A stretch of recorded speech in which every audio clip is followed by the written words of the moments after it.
ladies.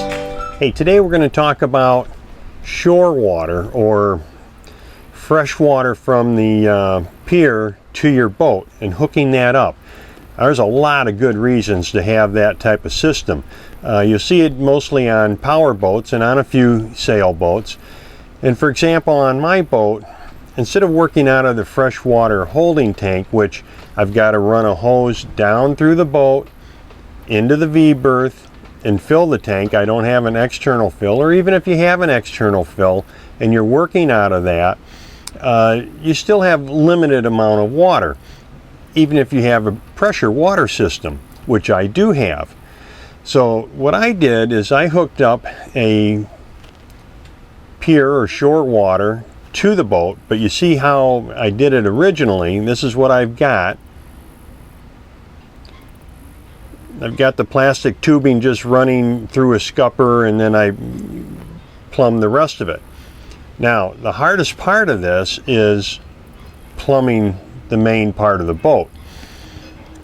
If you already have a pressure water system and your head, sink, and if you have a shower, your shower is hooked up, then it's just a matter of adding a freshwater inlet like this. Now, the important part of this is, and this is the SureFlow model,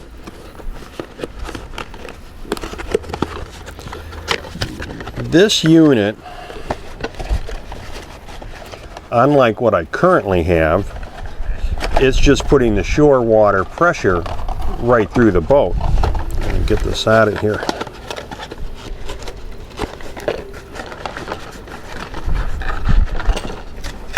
They pack them well. Now, a couple of key things here with this unit, which really makes this handy, especially compared to what I have. First of all, it's going to look a heck of a lot better.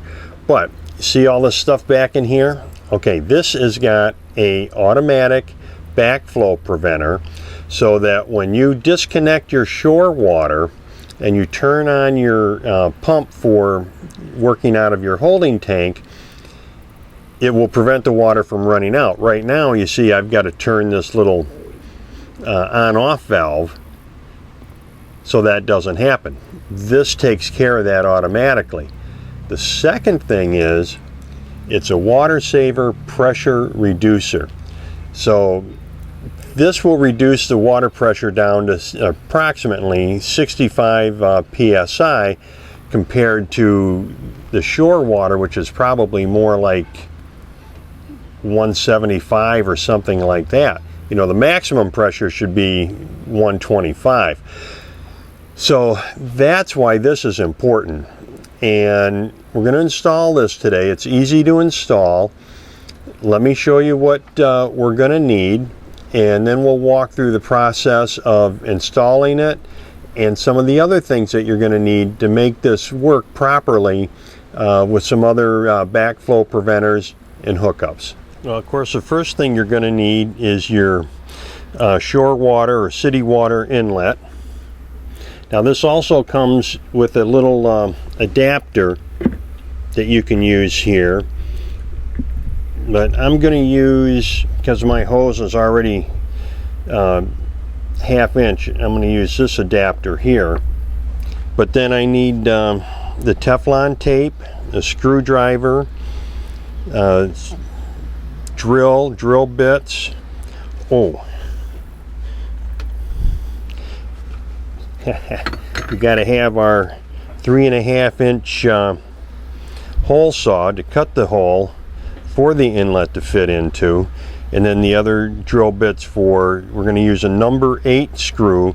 You could just screw it in, but I'm going to use through bolts because I can get to everything, and a good marine grade sealant. Now, I've been using the Starbright. That's working really nice. It's the clear, so I don't have stuff laying all over on it. And of course, a screwdriver. All right, well, now the next thing is I got to wait for high tide so I can get down there and drill the holes. All right, guys, now that we've got a little higher tide, I can get to the boat, pull it back, and we'll start the install, drill my holes. But before I forget, I want to mention something too, that on the SureFlow website, and I'll put the link in there, they've got a nice simple diagram of how to plumb this from the stern of your boat or wherever you put the water inlet through everything and where the check valves need to go. It's a pretty good guideline. I've already checked it out. There's no wires or any other plumbing or anything behind there, so that should be a good clean spot for it.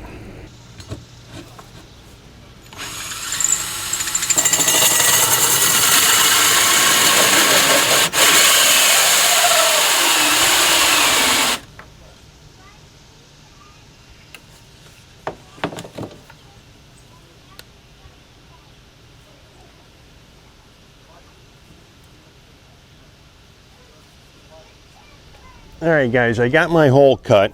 I'm going to move my anchor here a little bit, and it's going to be a lot easier to hook this hose up to the unit. Whoa, almost lost that screw. Might be better to do this on shore.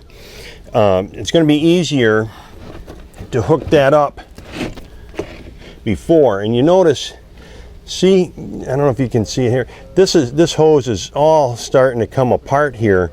Luckily it's reinforced, but that's because of the high pressure from the city water. This is going to eliminate that and save your plumbing from the inside. That's the nice thing about having the pressure reducer built into this along with the backflow preventer, because now I can take that other little valve out that was leaking and just put that together. So that's what we're going to do next. All right, I got the water on full, and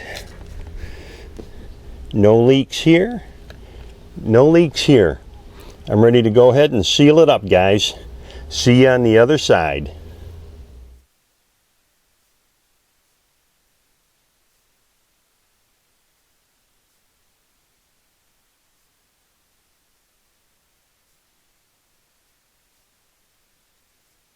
I put a little duct tape on the screws to hold them in place while I get the nuts started on the inside, and then since I'm solo doing this, I'll put a wrench on the inside there to hold it in place, and then come back out and tighten those with the screwdriver. Well, there we are, guys. It's all hooked up, no leaks anywhere. I moved my anchor, plenty of fresh water when I'm at the pier. Well, that was it. It wasn't a hard project. A little bit of in and out for me in the lazarette to get the screws in, but not a difficult project at all, thanks to SureFlow. Well, happy and safe boating to you, your family, and friends.